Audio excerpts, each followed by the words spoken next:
सर्व झालं आणि जर जास्त सिटिंग जर केल्या तर तो मनुष्य पूर्णपणे बरा होऊ शकतो. अशा केसेस मी केलेल्या आहेत. त्याच्यामध्ये अर्थात मला खूप वेळ काम करावं लागलंय. आणि असा एक तरुण माझ्या कार्यक्रमात बरा झालाय, तर तो पत्रकार परिषदेला सुद्धा आला होता. त्याचं आता लग्न झालं आहे आणि एवढंच नाही तर तो LICचा म्हणजे व्यवसाय करतोय आणि त्याने गेल्या 5 महिन्यामध्ये म्हणजे 1,05,00,000चा व्यवसाय केला आणि 2 लाखाच्या वर त्याला कमिशन मिळालंय. आणि अत्यंत आनंदी आणि उत्साही येतो. दारू हे वेगळ्या प्रकारचं व्यसन आहे असं तुम्ही म्हणाला होता. तर वर्गीकरण करायचं झालं तर दारूचं काय वैशिष्ट्य आणि काय प्रकारचं वेगळं व्यसन आहे ते? तर बेसिकली काय होतं की दारूचं व्यसन हे काही लगेच सर्वांना लागत नाही म्हणजे.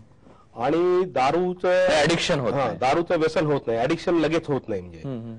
दारूचं ऍडिक्शन व्हायला खूप वेळ लागतो म्हणजे कधी कधी त्यामुळे कळत नाही, त्यामुळे धोकादायक कळत नाही की आपण समजा आपण एकच पेक घेत असू, मग आठवड्यातनं एकदा घेत असतो आपण. सोशल ड्रिंकरचं आपण म्हणतो, पण सोशल ड्रिंकिंग करता करता सुद्धा आपलं पिण्याचं प्रमाण वाढत जातं हे आपल्याला कळत नाही. आणि आपल्या नकळत आपले जे काही दैनंदिन अनुभव असतात म्हणजे आपल्याला थकवा आला किंवा आपल्याला खूप ताण आला की आपण हळूहळू दारू तिथे वापरायला लागतो. मग दारू कुठल्याही ब्रँडची असो किंवा बिअर असो आपण ती वापरायला लागतो.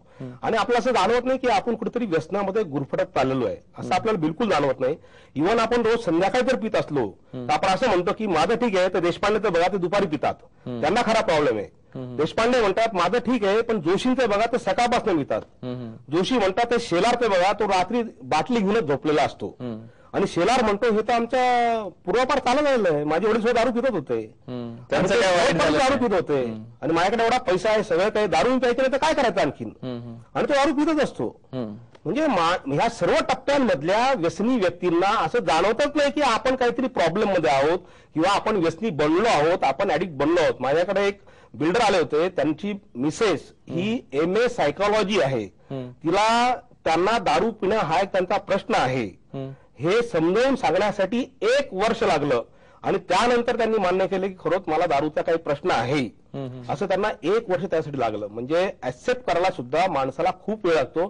पण तंबाखू सिगरेट गुटखावाला जो असतो किंवा ड्रगवाला असतो तो निदान ऍक्सेप्ट करायला तरी खळखळ करणार नाही की बरोबर आहे मला प्रश्न आहे, गेले 20 वर्ष सिगरेट उडतोय, तुला काय करायचंय असं फार तो म्हणेल.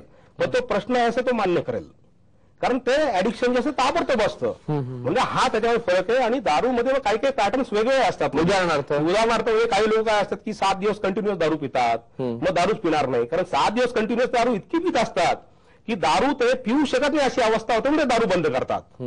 आणि कधी कधी मधून दारू पिणारे जे लोक असतात मग ते खूप दारू पित असतात म्हणजे, आणि त्यांचे डॅमेज आणखीन जास्त होत असतात. म्हणजे आता अर्थ नित्य दारू पिणं चांगलं असं मला समर्थन करायचं नाही, पण नित्य दारू पिण्यामध्ये जे डॅमेज होतात त्याच्यापेक्षा मधून दारू पिणारे जे असतात त्यांचे डॅमेज खूप होतात. जे मी तुम्हाला मगाशी उदाहरण